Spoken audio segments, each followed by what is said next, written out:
নমস্কার ম্যাডাম। নমস্কার। আপনি কি সমস্যার জন্য ফিটোফাইন ফিজিওথেরাপির কাছে এসেছেন? আচ্ছা বলি, আমার 2023-এ দুটো হাঁটু রিপ্লেসমেন্ট হয় কলকাতার বেলভিউতে ডক্টর সন্তোষ কুমারের কাছে। তারপর আমি আমার পূর্ব পরিচিত বর্ধমানের ফিজিওথেরাপিস্টের কাছে 6 মাস ফিজিওথেরাপি করাই, কিন্তু তারপর না আমার অনেক সমস্যা থেকে যায়। তারপর আমি এনার ডক্টর সন্তোষনাথ ভট্টাচার্যের সন্ধান পাই এবং যোগাযোগ করি। তারপর উনি আমার বাড়ি যান, গিয়ে আমায় দেখে উনি বলেন এই সেন্টারে আসার জন্যে, এবং উনি আমায় অ্যাসুরেন্স দেন যে সেন্টারে এলে আমার উপকার হবে, আর সেন্টারে না এলে আমার এটার সমস্যার সমাধান হবে না। তারপর ডিসেম্বরের লাস্ট উইক থেকে আমি আসা শুরু করি, আজকে মার্চ শেষ হতেই চললো। তো আমার কিন্তু অনেক ইমপ্রুভমেন্ট হয়েছে। আমি প্রথম যখন আসি আমার যে সমস্যাগুলো ছিল আমার অনেকটাই ইমপ্রুভমেন্ট হয়েছে, এইটা আমি বলবো। এবং স্যার এবং বাকি যারা স্টাফ আছে সবাই মিলে মানে যে একটা ডে টু ডে প্রোগ্রেস, কিভাবে আপনার প্রোগ্রেস হচ্ছে সেগুলো সব খেয়াল রেখেছে। এখানে যে সমস্ত ফিজিওথেরাপিস্ট ভাই বোনেরা আছেন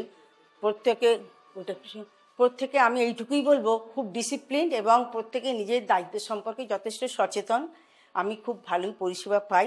আমি এইটুকুই লক্ষ্য করেছি, আমার ভেতরে যে সমস্ত আর কি ফিজিওথেরাপি যে সব থেরাপিগুলো হওয়ার পর যখন আমি বাইরে এইগুলো করতে আসি, আমার যে ব্যালেন্সগুলো হয়তো প্রথমে দেখলাম, প্রথম তো আমি নিজে পারতাম না, আমাকে ধরতেই হতো, আমার ভাইরা ধরে আমাকে করাতেন, দুটো ব্যালেন্সই করাতেন। তারপর এখন কিন্তু আমাকে আর ধরতে হয় না, আমি নিজেই করি। এবার আমি বলে যে আমি করছি চলে যেতে, কিন্তু আমি দেখি ঠিক কেউ না কেউ এসে আমার পাশে এসে দাঁড়িয়েছেন, মানে এই দায়িত্বটা কিন্তু খুব আছে, আমি এইটা দেখেছি।